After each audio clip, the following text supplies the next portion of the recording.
Turning books into a conversation. Dialogic reading. Most parents of preschoolers realize the value of reading aloud every day to your young child.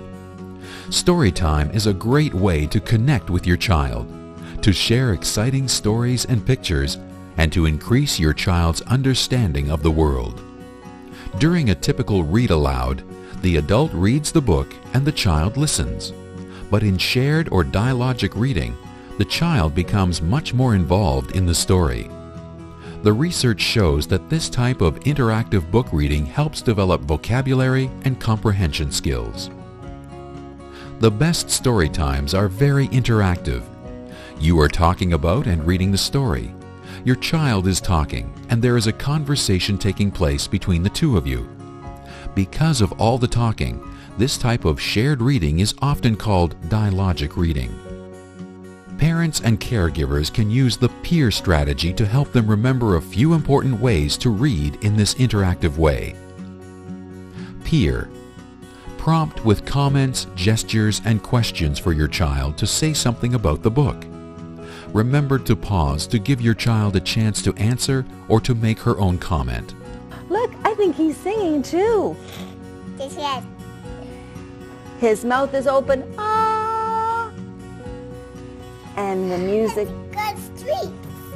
He has, those are musical notes. Yeah. That means he's singing a song. Evaluate what your child says back to you. Give credit for his attempts, even if his answer is not quite accurate. Oh, you can ride your bike, said Splat. That's not like that wheel. Well, it is. You know what? It's a funny looking bike. Do you have a bike that looks like that? Emma, do you have a bike that looks like that? Emma? Expand on what your child says by adding words or ideas. My dirt bike doesn't have a big wheel. No, your bike doesn't have a big wheel like that. That's a funny looking bike. Isn't it? That looks like a training wheel, but that's a really odd bike. That looks like an old-fashioned bike. Repeat or revisit the prompts you use. He was very scared, you remember? Is he scared like the beginning? Let's see what the beginning is. No. There are 5 types of prompts used in dialogic reading. Crowd. Completion prompts. As you read aloud or make a comment related to the story, leave a blank at the end of the sentence for the child to fill in. This is particularly useful for reluctant communicators.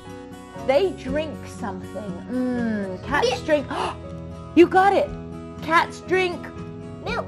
He's getting all prepared. He's putting his hat on his...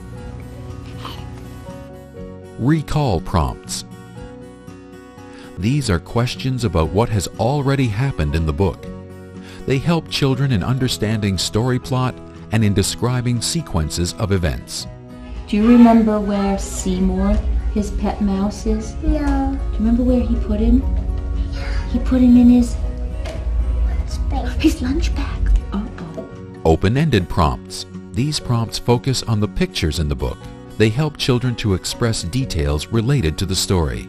Use comments such as, "I wonder what he is doing. Tell me about this page." I wonder what kind of groceries he needs to bake cookies. You need this many. He needs 4?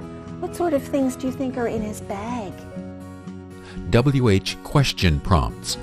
These prompts usually begin with what, where, why, who, and how questions. The aim is not to test the child, but to make a conversation out of the story. No milk today, announced Mrs. Wimpy Dimple. Oh, look, how do they feel now? There's no milk. They can't get into the cupboard. Look, how do they feel here, Aaron? Mad. They're mad, aren't they? And this one's crying. Oh my goodness, this one's really sad. What, who, and where questions are typically the easiest to answer, but often prompt a one-word response. What is he going to have to do now? Just make more. Make more cookies. You're right. Yeah, make more cookies.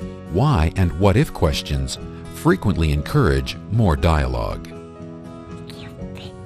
He can't fit, you're right. Why can't he fit into that tree? This is so little. That tree is little and he's... If the child does not answer, try giving a choice. of my fingers, Mom. Is that right? Has the gate got his fingers, or is he just pretending? He's pretending, isn't he? Oh, Distancing prompts. The aim is for the story reader to help the child relate pictures or words in the story to real-life experiences. Have you ever dropped an egg on the floor? I couldn't eat it like that. You couldn't eat it like that, you're right. Nope. My mom used to mop things up. Mom would mop the floor? Yep. She would mop these up, and she would pick these up, the shells. Then she would mop all of these. She would mop up the floor after the eggs cracked on the floor? Yeah. Use the peer and follow the crowd. Keep it fun and take turns. To help develop book knowledge skills in pre-readers, you can try some of the following.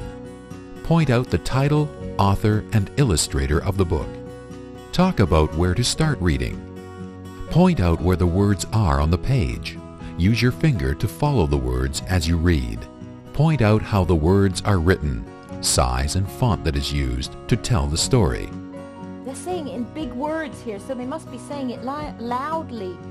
Hi, Splat! To help develop vocabulary skills, pick a couple of words that may be new and talk about the meanings and use them in a new way. Now Mouse needs a nap. Look, he looks exhausted. Yeah, she's eating that. He needs a nap. Do you know what exhausted means? Oh, it means he's worked so hard baking those cookies. He needs a nap. Wake up, little mouse. Wake up, little mouse. Oh, Erin, I wonder what that word means. Cunning. Cunning. Oh. Well, Wow! Look, that kitty is watching the bird. He's waiting. I think he's being a bit sneaky. I think that's what cunning means. I think it means clever and sneaky. What's that called that you wear on top of your clothes? so it doesn't get your clothes dirty. That's right. It doesn't let it keeps your clothes from getting dirty. Do you know what that's called? I don't know what it's called. It's called an apron. The ultimate aim in dialogic reading is for the story reader to engage the child in conversation as they share the story together.